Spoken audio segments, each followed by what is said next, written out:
There was a story about a woman who was begging another woman to be her husband's side chick so that she can have peace in her home. She claims that the husband is obsessed with this lady, and if this lady would just say yes to the man, her marriage is going to work, and everything is going to be, beautiful and happily ever after. And in my head, I'm like, what? Who thinks like that? How did you get to this point? What does she think about herself? Why does she think that that is what she deserves? Those are the questions I was asking myself. You guys share with me in the comment section, what you think. Sometimes you will think you're in love, but really, you're in a toxic relationship or what we call toxic love. You might be in one and mistake it for true love because it has like a facade of true love. It looks like true love, but it is not true love. It is because these kind of people do not have never had a representation of what true love ought to be like. They've never seen true love in action, so they can't even tell the difference if this is toxic love or if this is true love. So they just feel like, okay, just because this person cares about me enough to do this certain thing for me, it means that this person truly loves me. And I understand because most times people are in this kind of relationship because they feel like, one, nobody will love them as much, or they're helpless, they need financial support, or maybe they are not good enough as a result of one mistake they've made in the past or the other. So you just automatically assume that, this is what I deserve. Or if after everything I have done, this person like this is saying he wants to still be with me, jackpot for me. And the funny thing is that the predators in this kind of relationship, right, they actually use those mistakes of the past as weapons to get this person that they want in that relationship to stay with them, regardless of their attitude and regardless of their behavior. And that's some extreme cases, right? I want you to know that you deserve better and that there's someone out there who is better than who you are with and who is going to treat you much, much, much, much better. So hi guys, welcome back again to my channel. So today I'm here to just share with you guys what toxic love looks like, just in case you have it all confused. If this is your first time of seeing my face, my name is Jennifer Agumbiadi. Do not subscribe to my channel because I share about my faith, I share about relationship tips and lifestyle from Kano State, Nigeria. And if you are my OG, thank you again for watching today's video. I love you all so much. And let's get right into the video. Now, toxic love can be in two ways. It can be the guy to the lady, it can be the lady to the guy. Any way it is toxic. It doesn't matter if it is the guy that is serving it or it is the lady that is serving it. Anybody can serve toxicity. You get my point? Any relationship that does not bring you joy or brings you joy from time to time, like on a scale of 10 to 100, like you're always sad, you're anxious, you're worried, you have to fight, to make up and feel loved. Make up do, you understand? Make up do. You guys have to fight it before you now. I understand that there's a healthy one, right, that happens in couples. What's it called, counseling? They will advise you to settle every quarrel with a do. But in a case whereby it involves a lot of fighting and a lot of tearing down on each other mentally, emotionally, just talking down on each other, then it is toxic.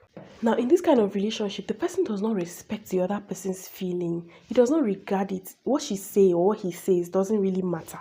You know that this thing you're about to do is going to hurt this person's feeling, but you go ahead and do it anyway because it doesn't really matter to you. Whether the person is sad or not is none of your business. It's not your cup of tea. That is his headache or her headache.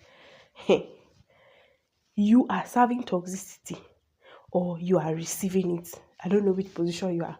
But if this looks like what is going on in your relationship, there's a problem there. Now, this person is always lying, like lying, real lie, always lying to you about issues, lying to you about situations, lying about finances, lying about everything. Lying to you about everything. And even if you confront this person like, go, you like nagging too much, you like complaining too much, it's because I love you. I don't know if you've heard this statement that they say, if you love somebody, you have to lie to them just to protect them. Me, I don't believe in it though. I know that if you know that you have to lie to your partner about certain things, then why do it in the first place? Why not just avoid it so that there's no lie in between? Because these are some of the things that the enemy takes advantage of to split marriages, to tear marriages down. He thrives in secrecy. Once there's a secret somewhere, somebody's lying about something, then there is a problem. the person is controlling or you are controlling. You want to know where the person is, who is talking to, who is on the phone, how many minutes is spent on the phone, how did they get there, who did they get. It has to be your way, or it has to be his way. If it is not his way, then it is not going to work, or the person is sad and begins to act, silent treatment, and you have to discomfort yourself to make sure that you make that person happy. Just even though your spirit is not comfortable with it, you're not okay with it, you just have to do it anyway because this person is like a thorn on your flesh. You have to be your way. It has to be his way. Everything you do must be centered around this person. This person wants to just be in control of your life. He does not want you to have friends. Even if you have friends, he wants to be part of the friends. He wants to know what these friends think. He wants to pry. He wants to. It looks like love. It looks like care. Right? So you see what I'm saying? What I was saying earlier. It looks like love. It looks like, oh, this person really cares about me. But it is toxic. Love is freedom. Jesus Christ loves you. He's not, who do you talk to? He's not by force love. He's not control love. I don't know how to explain it. It's soft love.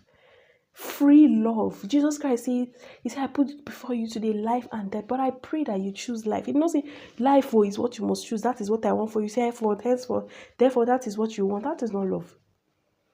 By the way, your representation of love or what love should look like should represent, what Jesus has done. If you want me to do a video on what true love should look like, please let me know in the comment section because I'm beginning to have that idea. Maybe I should do something like that. And I'm going to give you scriptural backing as to how love or what love is, what true love is, especially in this generation. They treat you anyhow they like, they behave in a certain way, and you on the other side now have to keep saying, hey, he's nice, it's my fault, it's because I did this, it's because I did that. You know how abusers are, they beat you up, and then the next thing you're like, he's a good man, it was me, I made him do it, it was my fault, it's because I did that. You don't ever hear them say, person spoil orange, now orange they spoil. So if you are bad, you are bad. It doesn't matter what anybody does to you. Your response, first of all, to any situation and circumstance is your responsibility. If somebody does something to you and you decide to act out, that is on you. It is not the person's fault. Though the person might have triggered it, but it is not the person's fault for you to act the way you act. You have a choice to respond in a bad way or to respond in a good way. And you decided that you want to respond in a bad way. So whose fault is it? In fact, I heard a story of one girl that came to see her boyfriend in the compound, or was it her fiance? And the other neighbor has a dog, a very big dog. And when the girl came to the compound, she called this guy. Before the guy would come out, the other neighbor's dog was harassing this girl. This girl was screaming, she was shouting, and immediately this so-called boyfriend came out. You would expect that, okay, he even at least frowns at that other guy. Be careful now, guy, put your dog aside. Look at what this dog is doing to this girl, or even just hug her, sorry, and just show some concern. Do you know that this guy was now laughing at the girl and playing with the man's dog and the dog? That's to tell you that this person does not care about her feeling. So in this situation now, she'll be like, it's my fault. This same girl followed the guy. As I'm filming this video, honestly, I didn't really want to film this video because it pains me. It hurts me so much when I see this kind of thing. The next thing is, communication. This person, there's no sign of gentleness in this person's communication. When this person wants to talk to you, he speaks with audacity, with authority, demeaning words, like condescending words, condescending statements. Whether guy or girl talks to you in a condescending manner, I beg, get out. Some kind of, come, like you're a subject to this person, and you're still following this person up and down. You don't deserve that. You deserve to be respected. Somebody that will listen to you and speak to you like a human being. You need to stand your ground and say, don't speak to me like that. Have some self-respect and know that you don't deserve that kind of relationship. And this other point I want to also make is that there's no longer trust in that relationship. You're always on the edge. There's no peace of mind. You're wondering, where is this person? Who is he with? What is he doing? What is she doing? Hey, this, that. You're no longer at peace. And even if you bring the issue up to say, guy, babe, this thing, I'm not okay with it. But I bet you feel like they worry. The person is not even caring enough to say, hey, it is not what you think. It is not this. This is it. Gives you evidence. Just reassure you. You know. It's a different thing when you're suspicious and this person is reassuring, and repentant. And it's another thing when this person does not even care. Whatever you think, that's your business. That's what happens in real relationship. They'll say, that's what happens. All men do it. I will not be the first. Why are you making it a big deal? And the last thing I want to also say, is you need to ask yourself why you're in that kind of relationship. Ask God to heal you, to heal your heart. I understand that it is because the representation of love that we have seen is completely different.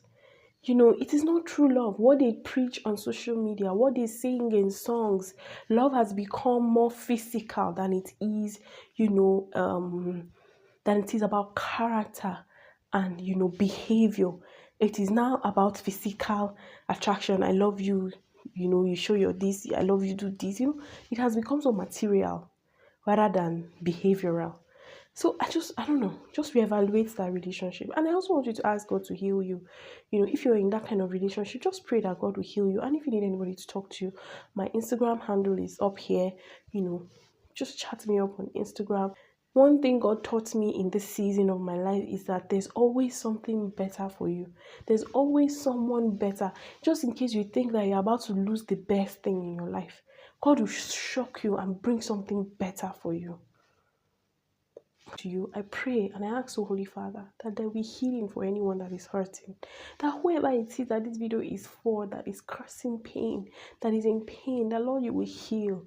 Lord, you will restore. Lord, you will give confidence. You will raise that person up and give that person the heart and the confidence to see that every blindness will be removed, every veil, of toxic love will be removed, that they will see clearly what love truly is and begin to stand and demand for it.